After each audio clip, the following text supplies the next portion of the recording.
kalau sudah masalah. Ya. Jangan kamu tengok masuk dalam rumahnya. Kalau ada jalan lain yang bisa kita lewati, ambil jalan lain. Karena kita tidak lagi harmonis hubungan kita dengan orang itu. Kenapa banyak orang lewat di masjid padahal dia sudah waktu sholat? Orang pergi sholat dia tidak terpanggil hatinya, tidak ikut. Kenapa? Karena orang itu lagi ada masalah. Ada masalah. Ya. Nah, Bapak Ibu hadirin yang jamaah salat tarawih yang dimuliakan oleh Allah Subhanahu wa taala. Oleh sebab itu, tadi tentang masalah zakat disampaikan oleh pengurus. Kenapa enggan untuk mengeluarkan zakat? Yang termasuk zakat mal. Itu karena imannya lagi bermasalah. Bermasalah itu, Pak. Atau karena di sekitar kita hanya sifatnya mau menerima saja zakat, tapi tidak mau mengeluarkan. Berarti imannya lagi bermasalah. Bermasalah itu imannya. Ayo. Kalau celana lewat ini dalam di kantong ini ada 2.000, ada 5.000, ada 10.000, ada 50.000. Kalau kemudian kita pilih yang 2.000, berarti iman kita ada masalahnya itu. Sekalipun itu, ya biarkan sedikit Ustaz, yang penting kan ikhlas. Tapi kan lebih banyak kalau ikhlas, karena semakin banyak tabungan kita, semakin banyak pula kita dapatkan nanti di akhir. Seperti itu. Hadirin dimuliakan Allah, itu satu isi daripada surah Al-Baqarah, undangan. Makanya yang diundang itu puasa hanya orang yang beriman, orang beriman bertahan sampai akhir, yang punya iman.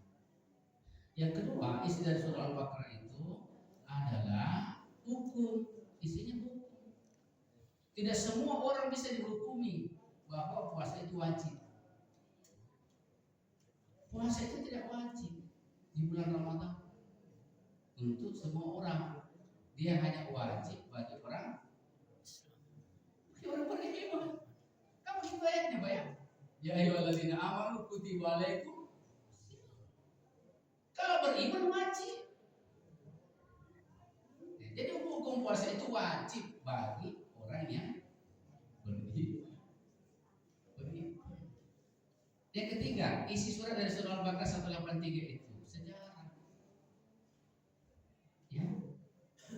Bahwa puasa itu sejarah, bukan hanya kamu mikabalikum. Ya.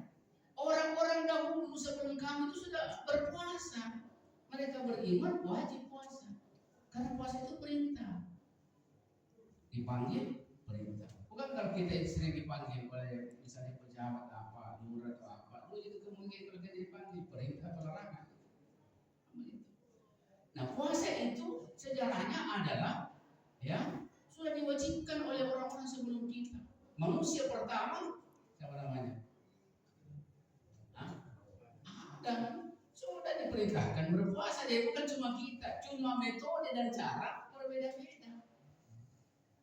Cuma semuanya diciptakan Adam dari tanah, Hawa dari tulang. Lalu kemudian kata Allah, ya Adam uskun anta wa zawjuka ya fi jannati. Adam silakan tinggal di dalam surga, nikmati semua apa yang ada di dalam surga. Tapi ingat, ada larangan. Wala taqrabu hadzal shajarah. Tahan nafsumu, keinginanmu ya untuk mendekati apalagi memetik buah itu. Puasa itu kan larangan, ya tahan. Artinya dilarang. Kalau sudah tiba waktunya dilarang orang makan minum. Jadi Adam sudah disuruh tahan, jangan. Dan alhamdulillah ternyata ya Adam itu berhasil, Pak. Sekalipun digoda dari depan belakang muka sampai kiri kanan oleh iblis, tetap dia. Ya, Rabbunallah hasun mustaqam. Dia tetap istiqamah, ya, memegang teguh atas larangan Allah. Tapi iblis, Pak, karena iblis itu raja marketing. Iya, namanya juga marketing, Pak. Tidak pernah menyerah itu. Tidak pernah menyerah, hari ini tolak, besok datang lagi tuh. Iya. Maaf ini kalau ada orang jamaah ada marketing begitu, Pak.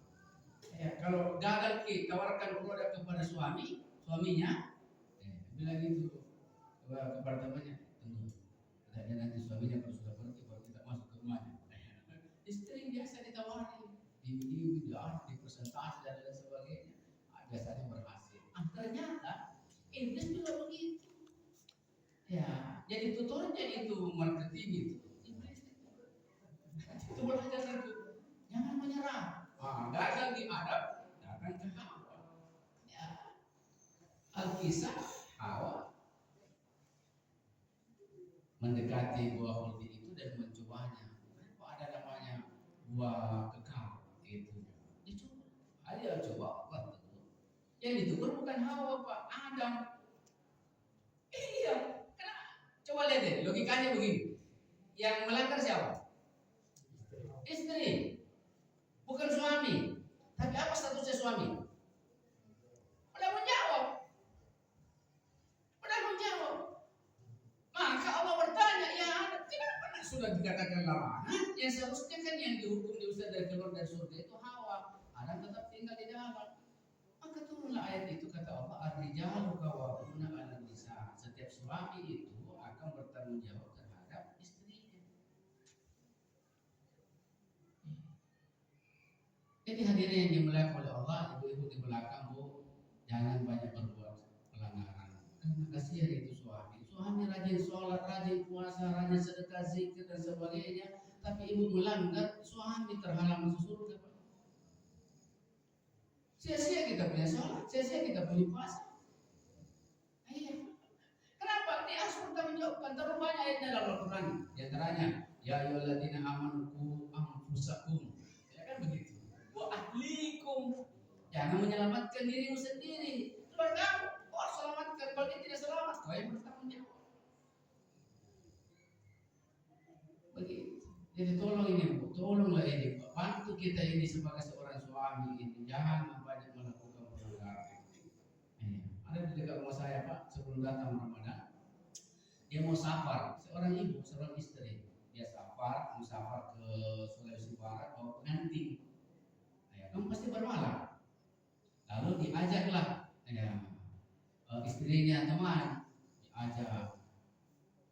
Lalu teman itu datang kepada saya, Ustaz, bagaimana istriku juga mau diajak pergi, tapi bagaimana kita? Ya saya izinkan gitu. Saya bilang, oh, nah apa itu Ustaz? Saya bilang, tidak pasti ada apa-apa. Sekalipun diizinkan, karena dia istri, harus disertai dengan muhrim. Begitu yang maunya agama. Kalau safar seorang perempuan, dia bilang, karena nanti kalau ada apa-apanya, pertama kalau dia melakukan itu, kita bertanggung jawab. Kenapa? Karena setiap perempuan yang safar itu harus diiringi dengan muhrim.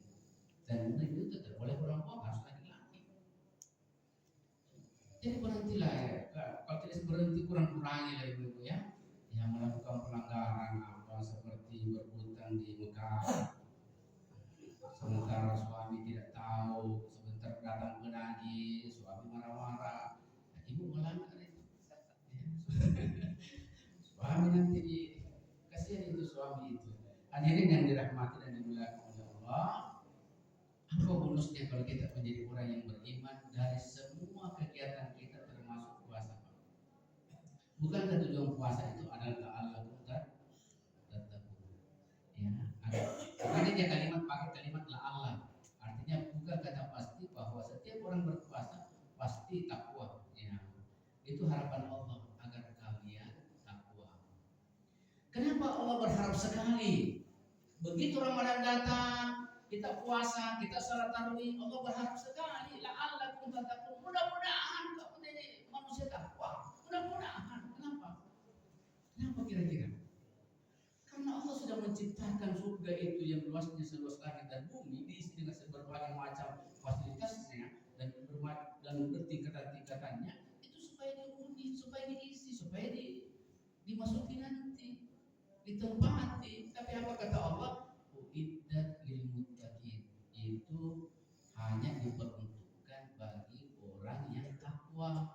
Nah, puasa inilah yang merupakan sarana untuk mengantar kita menjadi takwa. Takwa pengertian yang sangat sederhana adalah mengerjakan perintah, menjauhi larangan. Itu paling sederhana itu saja. Iya, mudah-mudahan kita semua termasuk orang-orang yang tercatat sebagai